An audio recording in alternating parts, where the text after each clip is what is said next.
Hey everybody, it's Jose Alejandro here with Play the Edge. I'm excited to introduce to you, everyone, the CEO, President of Play Treasure Coast, Rick Hatcher. How are you doing today? I'm doing great. Thanks for having me. Of course. I appreciate your time. I know you're a very busy man. For those that don't know, Play Treasure Coast has tons of stuff under the sleeves that I would love to introduce to everybody. So what brought you here to the Treasure Coast before you became the Play Treasure Coast? Well, you know, a lot of people enjoy sports, and Florida exudes that when we host events. I moved here 11 years ago to take over the position of the president of the, at that time, Treasure Coast Sports Commission, and we changed the brand about 5 years ago to Play Treasure Coast Sports. And our goal and our responsibility is to bring visitors, baseball teams, soccer teams, lacrosse teams, softball teams, you name it, anything that's athletic, to the Treasure Coast to create economic impact, as well as play their championships and tournaments here on our athletic fields. That's fantastic. What was your previous background before you came out? Well, I've been in the sports tourism industry almost 30 years. Amazing. And I ran a sports commission in Lexington, Kentucky for 12 years. I was in Tallahassee for 2 years prior to that. I've worked with Olympic sports groups out of Colorado Springs. I did that for 5 years.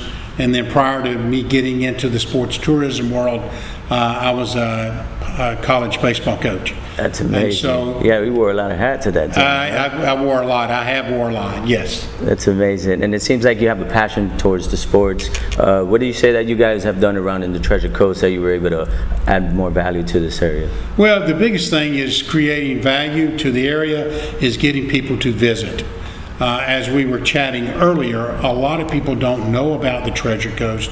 They don't know where the Treasure Coast is. And that's part of what we do, is trying to market this destination as a great destination for hosting sporting events, as well as let's go in a couple of days early, experience the beaches, discover what is in our area of Indian River County, St. Lucie County, and Martin County, outside of just doing the events or just playing in the tournaments. Yeah, bringing in attractions, that way people can admire art. I mean, we literally live in the best state in the country. You know? Right, there's no doubt. Beach year round. Yep. 2 years ago, Florida was ranked and was announced to be ranked the #1 state in the United States for sports tourism. And we know what we do in our small region of 3 counties that we track is approximately about 150 events. And that's not everything. That's just that's not counting the Mets. That's not counting large golf tournaments at PGA Golf Club. That's not counting everything like we're here at Jackie Robinson Training Complex. We work with the folks here very closely in Major League Baseball, but yet they do so much more that a lot of people don't know about. That is true. And being the fact that we're in this stadium here, there's a very historic place, and it's cool that you guys are able to still collaborate and help bring some sports here as well and other events. So I say, so with your background in sports, how have you seen what you've applied bring in new visitors to this area? Is it a specific sports they come for, or is they just like the entertainment? Well, you know, we do about, like I said, 150 events a year, and it will be a variety of 31 different sports, from the traditional baseball, you got softball, you got soccer, you got lacrosse. Like this weekend, they've got 63 teams here for the Labor Day Beach Bash here at Jackie Robinson Training Complex. They all cannot stay in this one area. So creating the economic impact that what athletic teams, sports teams have, and when sports teams travel, they just don't travel by themselves. It's moms and dads. And you know what we really found about 5 years ago, we hosted the Babe Ruth Softball World Series. We hosted that event for 9 years. And that was an age group of 8U all the way up to 18U girls. And girls travel with families far more than what the guys do. That's true. Yeah, that's and true. So wherever families travel, restaurants get filled in, shopping gets taken care of. And essentially, you would think sports tourism is anything sports related, but it's what and how you would spend money on a family vacation. That's the economic impact That's true. from sporting events that we feel like we live back in our region. 100%, I agree. And then being that we are like a capital of producing the most athletes as well, you know, and having the availabilities you guys have with facilities, it's pretty amazing. We are. We're very fortunate. We got some tremendous facilities here. You know, as we were talking earlier, we host softball events up in Sebastian as well as utilizing the North County Aquatics complexes there, and we'll go all the way down into Stewart and down to Howe Patioki Regional Park, where they've got pickleball, they've got baseball, they've got softball, they got soccer, they got You lacrosse. guys cover it all. And so, in anything in between of exit 101 on I-95 up to exit 156, that's our region, and that's all three of our counties. But at the same time, we work very closely with our partners to the south, with Palm Beach County, as well as with our partners north in Brevard. That's amazing. You honestly, I've learned much more getting to know you now, but I've always been a part of like events you have locally and stuff like that. But now knowing that it stretches out further, I'll definitely keep up to date. So with Play Treasure Coast, do you guys have anything coming up soon that we want to mark on the schedule? Yeah, we've got an event. This will be the second year that we have hosted our annual, or second annual wiffle ball tournament hosted by our foundation, Treasure Coast Sports Foundation, which that's a helps raise money to help the youth in the Treasure Coast.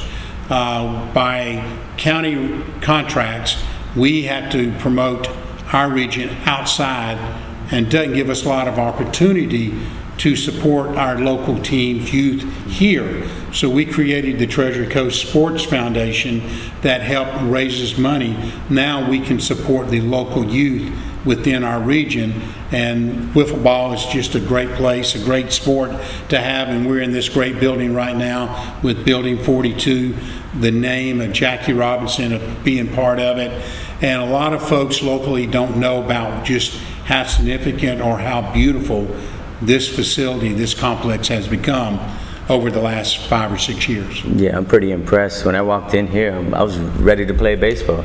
Well, you know, that's what a lot of people do. They walk in and they see the building from outside, and I wonder what's inside there, like you.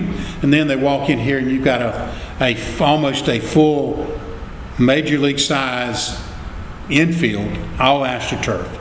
And you can do so much, and with what the folks with Major League Baseball does with the Jackie Robinson Training Complex, this is a very valuable asset to them whenever they have speakers or whenever they have 400 kids. I mean, this coming December, we will have USA Softball.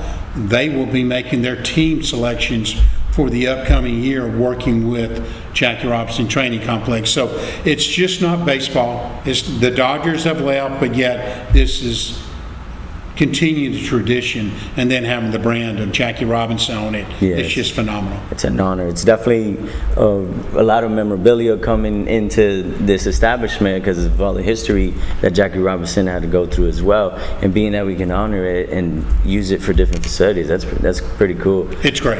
Yeah, the wiffle ball tournament is, they could go to our website, and we'll have other information that we'll be putting out on social media. And folks, we're hoping to have well over 20 teams this year to be able to compete in it. It was a one-day event, and open to all ages, and so we're excited about that. Yeah, me too. I mean, they challenged me. They said, hey, would I play? And I mean, I'm always up for a challenge. I can't hit a baseball, but a wiffle ball, it's a little easier, right? Well, when I played baseball, there was a reason I was a pitcher. I couldn't hit, and that's why that made me a pitcher. So I don't even want to try to hit it. Yeah, they use me just to run the bases for the guys that couldn't run. That's right, exactly. That's awesome. Well, I'm really excited to see what you guys have coming up in the Treasure Coast, the wiffle ball tournament. Make sure you guys check out the website. Is it on playtreasurecoast.com? Playtreasurecoastflorida.com. Okay, cool. So make sure you guys follow that. We're looking to get how many teams signed up? Right now, we're hoping to have upwards of 20 teams. Awesome, and it's going to be hosted here in this right here in this well. building, Building 42. That's awesome. Well, we have a lot of exciting things coming up, guys, and please stay tuned Follow Play Treasure Coast. And if you don't know Rick, you got to go get to know him a little better today, and I even got to know him myself. But it's an honor to have you here in the show. We're Play on the Edge. We got some more coming up in the Treasure Coast. Thank you. You're welcome. Thank you. That was great. That's a wrap. That's right. Okay. Nice job, Reggie. You got it. Were we recording?